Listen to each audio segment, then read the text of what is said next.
I gave him my kidney to save his life. And 2 weeks later, he married my best friend. This isn't fiction. This is my story, of love, betrayal, and the ultimate twist no one saw coming. If you think you've seen heartbreak, wait until you hear what he did next. I remember the exact moment my phone rang. It was 11:42 p.m., and Emeka's name flashed across the screen. I knew something was wrong. He never called that late unless it was serious. His voice trembled on the other end. "Baby, I'm in the hospital. It's my kidneys. They said if I don't get a transplant soon." My heart dropped. I felt like the ground beneath me had disappeared. The man I loved, my whole world, was in pain, and I was miles away, helpless. I didn't even think twice. I booked the first bus from Owerri to Lagos. As I sat in that rickety vehicle, I whispered prayers and clenched my chest. "God, don't take him from me. Please." By morning, I was by his side, tubes, machines, and that pale face I barely recognized. The doctor pulled me aside and told me the truth. He had chronic kidney disease, and time was running out. He needs a donor. A match. Fast. I didn't flinch. "Test me," I said. "If I'm a match, I'll give him mine." People thought I was crazy. His mother looked at me with eyes full of doubt. Even my own mother cried on the phone, begging me to think it through. But I couldn't. No, I wouldn't. Watch Emeka die. He held my hand and whispered, "If you save me, I swear I'll never leave your side." I believed him. And just like that, I signed the papers. But nothing could have prepared me for what he would do next. The tests came back 2 days later. I was a perfect match. The nurses called it a miracle. Emeka cried when he heard the news. Cried. He held my face in his hands and said, "God knew I needed you, not just for this, but for everything." In that moment, it felt like love. Real love. The kind that survives hospitals and heartbreak. I convinced myself that what we had was rare, unbreakable. His mother suddenly warmed up to me. She even called me Nwanyoni, our wife. I started feeling like part of the family, the one who would one day walk down the aisle in white. But something in my spirit, something small, began to itch. A hesitation in his touch. A long pause before replying to my messages whenever I stepped out. I brushed it off as fear. He was sick, vulnerable. I told myself he needed reassurance, not suspicion. So I doubled my love. Stayed by his side every single day. I bathed him. I fed him. I wiped his tears when the pain got too much. I whispered dreams into his ears. "After this surgery, we'll go somewhere far. Start again. You and me." He nodded each time. Kissed my palm like I was a gift. But all along, he was kissing someone else behind my back. And the day of the surgery? That was the beginning of my end. The morning of the surgery, I was calm on the outside, but my heart raced like a war drum. They made me sign more forms, asked if I understood the risks. I nodded without reading. All I knew was that the man I loved needed me. I'd never been in an operating theater before. As they wheeled me in, I looked at Emeka lying on his bed, prepped and ready. He smiled at me, weakly. "I love you," he mouthed. I mouthed it back. Then the anesthetic took me under like a soft blanket of trust. When I woke up, everything felt different. I wasn't in pain. I was empty. But not just physically. It was like a part of me had been removed that wasn't even a kidney. I asked for Emeka. They said he was fine. The transplant was successful, a nurse smiled. My soul exhaled. I had saved him. I had done it. The doctor even called it selfless love. And when they finally let him visit me, he held my hand and whispered, "You gave me a second chance. I owe you my life." That moment felt sacred. I didn't know I'd just written my own tragedy. He stayed by my side that night. But the very next morning, he stopped picking my calls. At first, I thought it was the drugs messing with my head. I'd just had major surgery. Maybe Emeka was resting too. Maybe he left his phone in the ward. But by evening, after the third call went unanswered and the text stayed on one tick, my chest tightened. I asked the nurse to help me check his room. She came back and said gently, "He's been discharged." Discharged? Without telling me. My stomach turned. I tried calling again. Nothing. No reply. No explanation. Just silence, from the man I almost died for. The days passed and he didn't come. Not a call. Not even a message to say, "Thank you." I scrolled through our old chats, rereading the promises. "We'll build a life together. I'll never forget this. You and me forever." My eyes blurred with tears. I felt used. I felt stupid. But still, a part of me clung to hope. Maybe something happened. Maybe he was in recovery.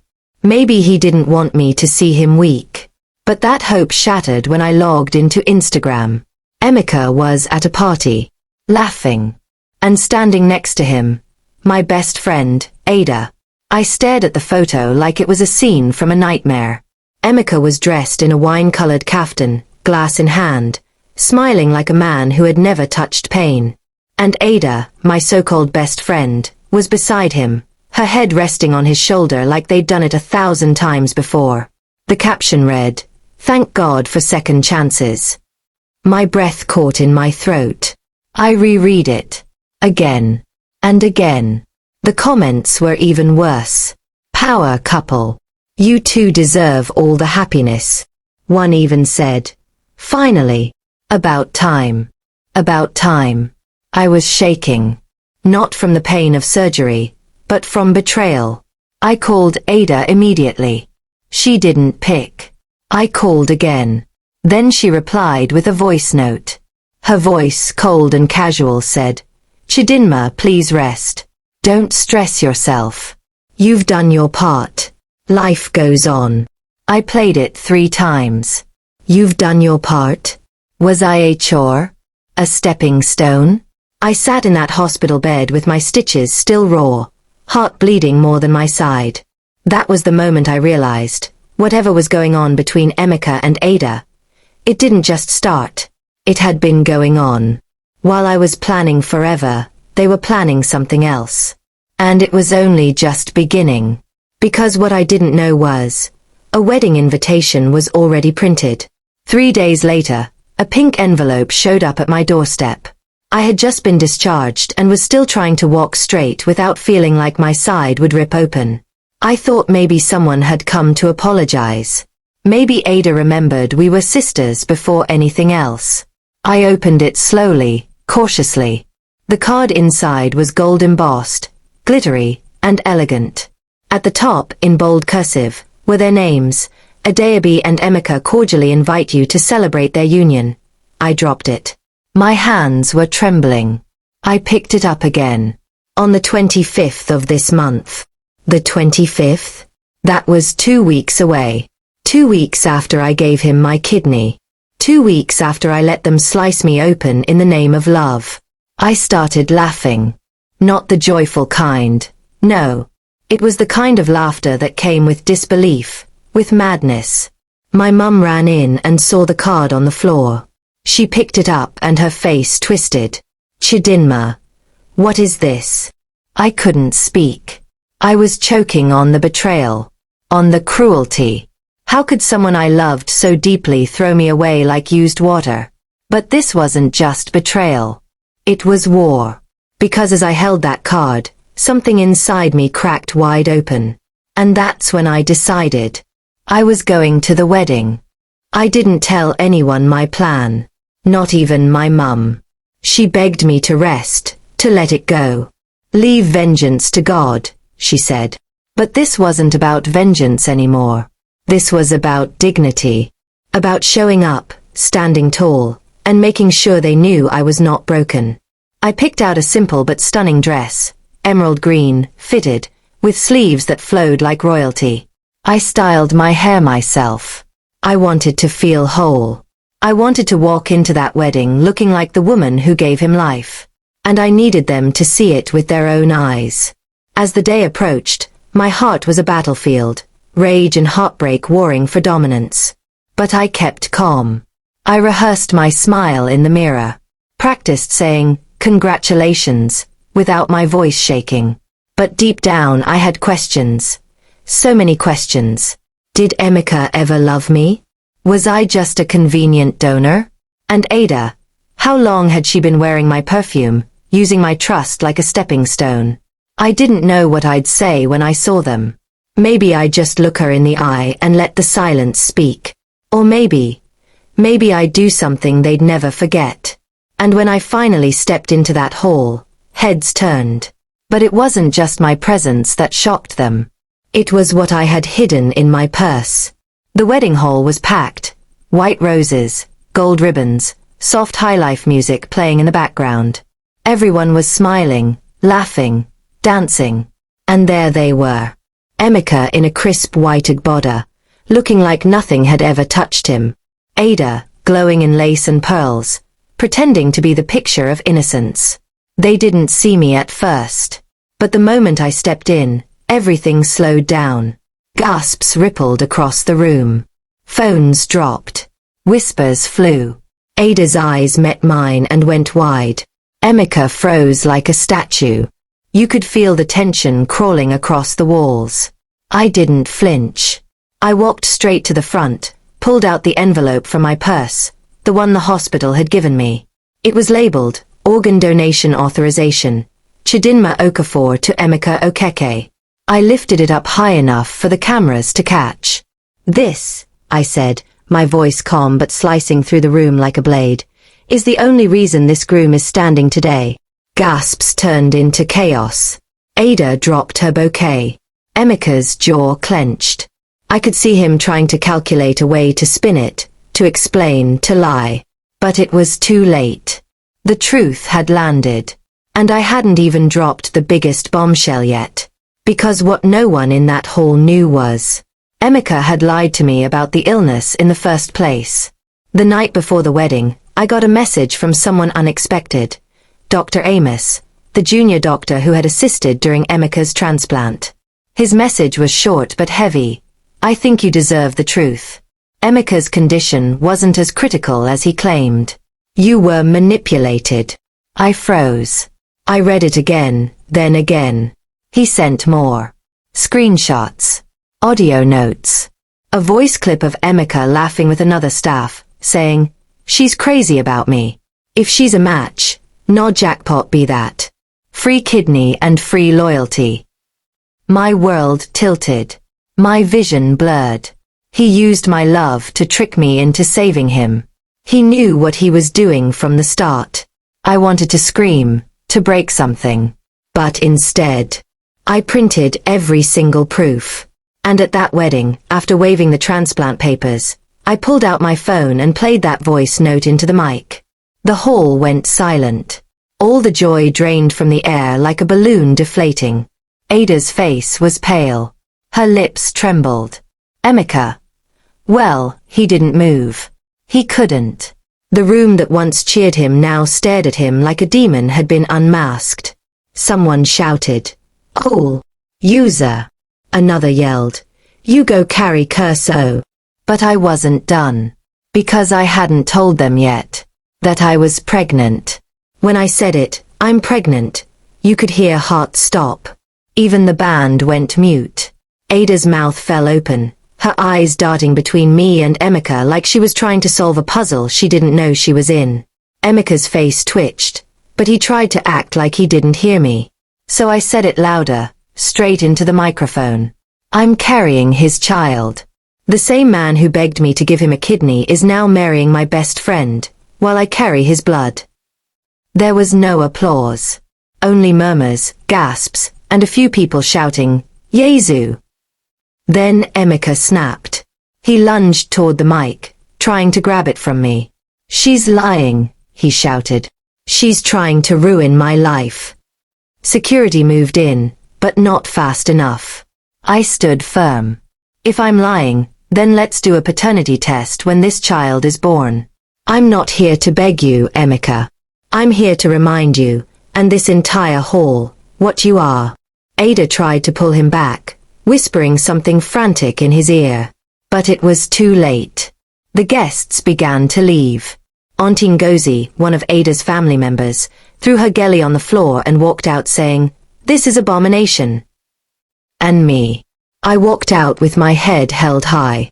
But as I stepped into the cool air outside, my phone buzzed. A strange number.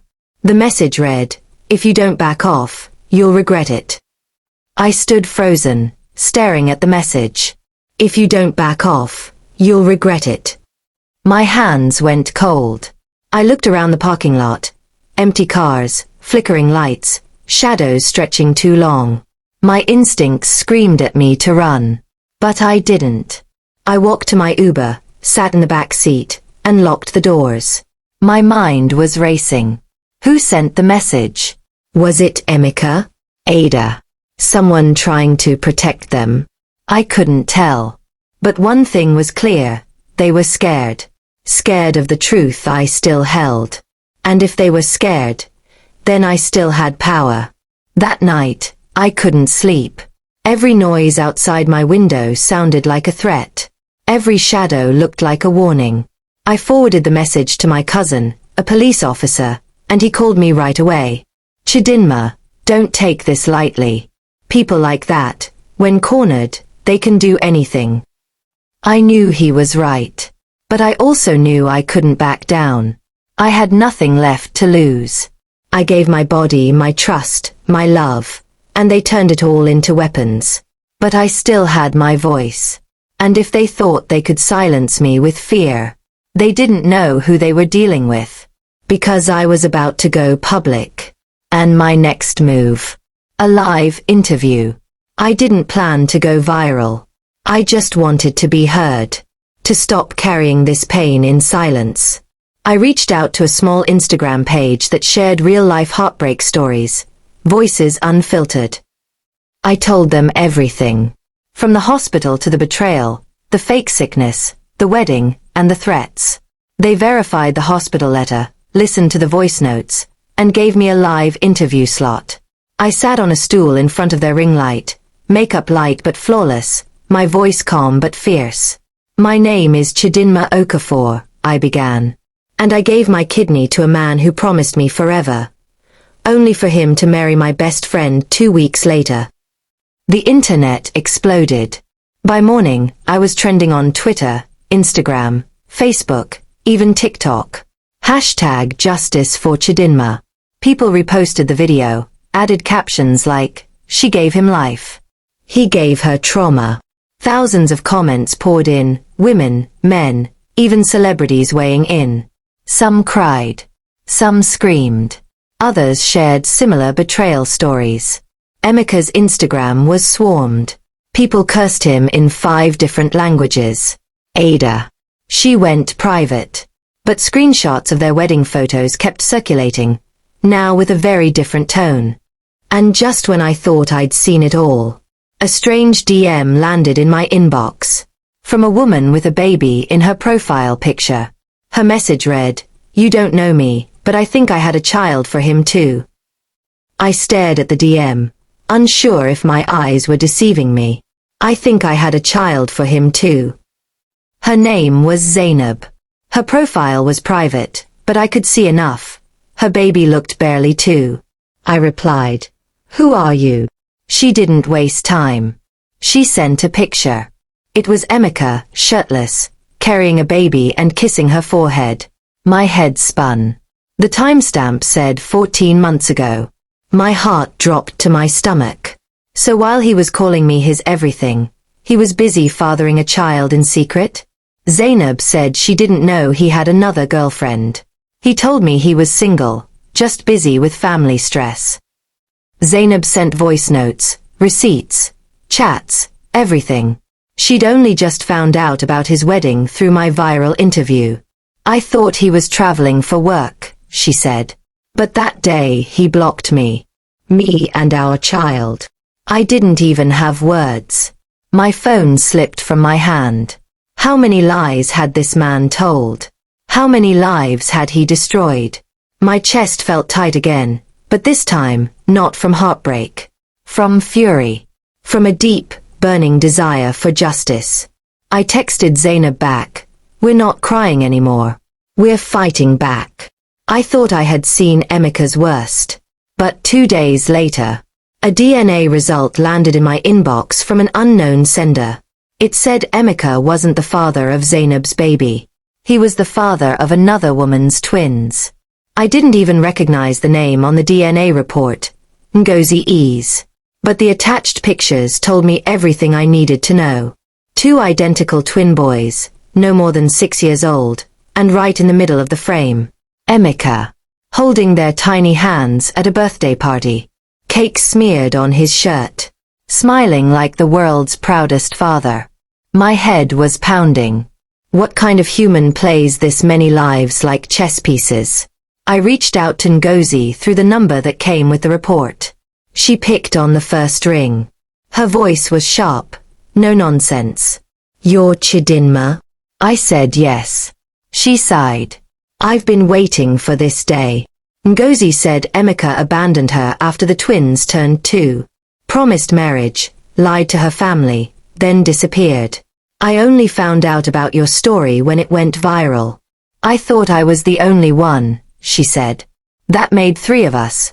Me, Zainab, Ngozi. And those were just the ones brave enough to speak up. I started compiling everything. Screenshots, audios, photos, chat histories.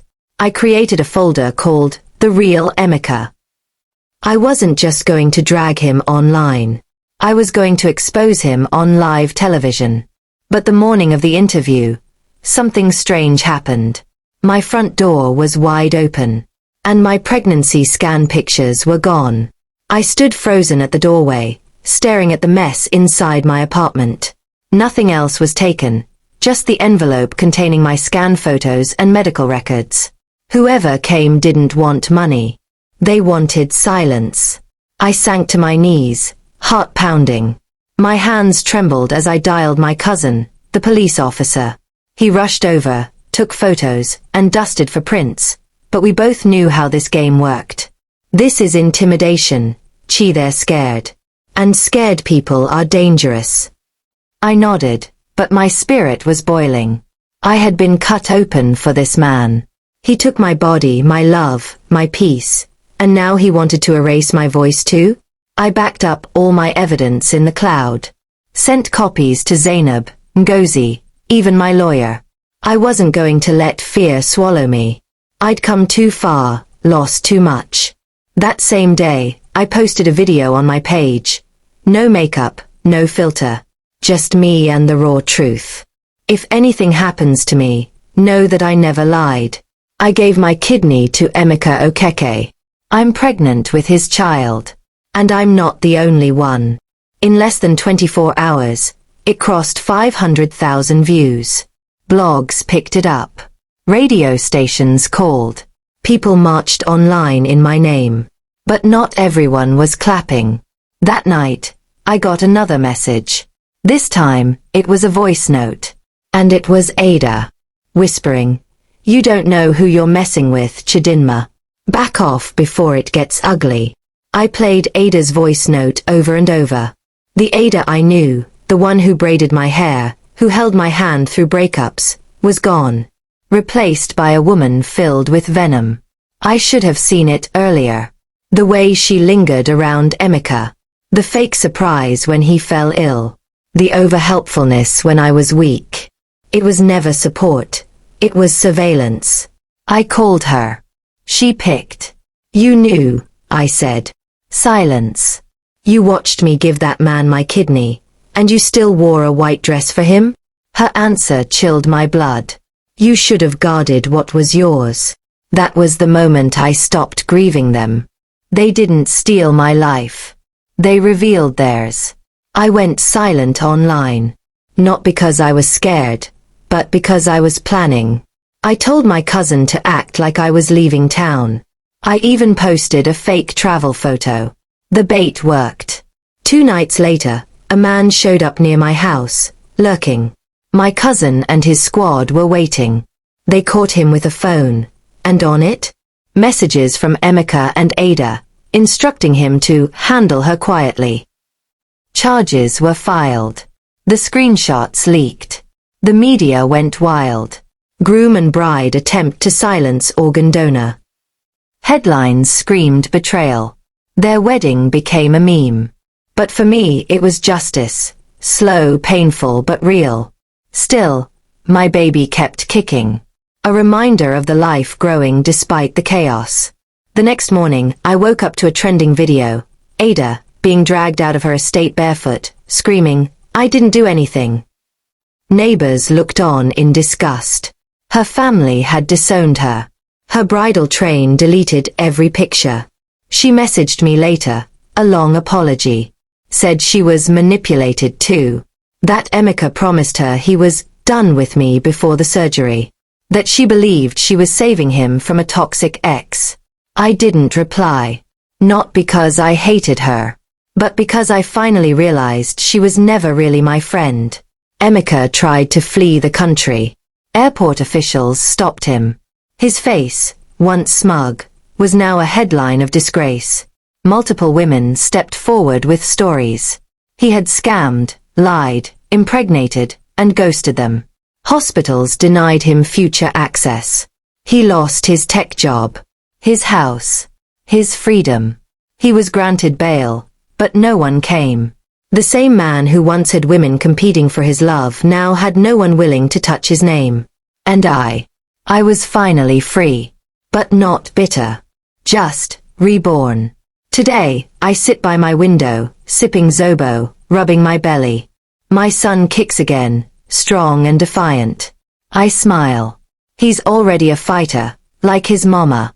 I journal now. Speak at women's events. I tell my story not for sympathy, but for power. Because love should never cost you your body, your dignity, your voice. I gave someone a second chance at life. He used it to destroy his. That's on him. But me. I gave life. And I'm still standing. And that is my victory. She gave him her kidney. He gave her betrayal. But in the end, she gave herself freedom. And a child born from both pain and power. Would you have done what she did? Or would you walk away from the beginning? Let us know in the comments. And don't forget to like, share, and subscribe for more real raw stories like this. Because here, every scar has a story.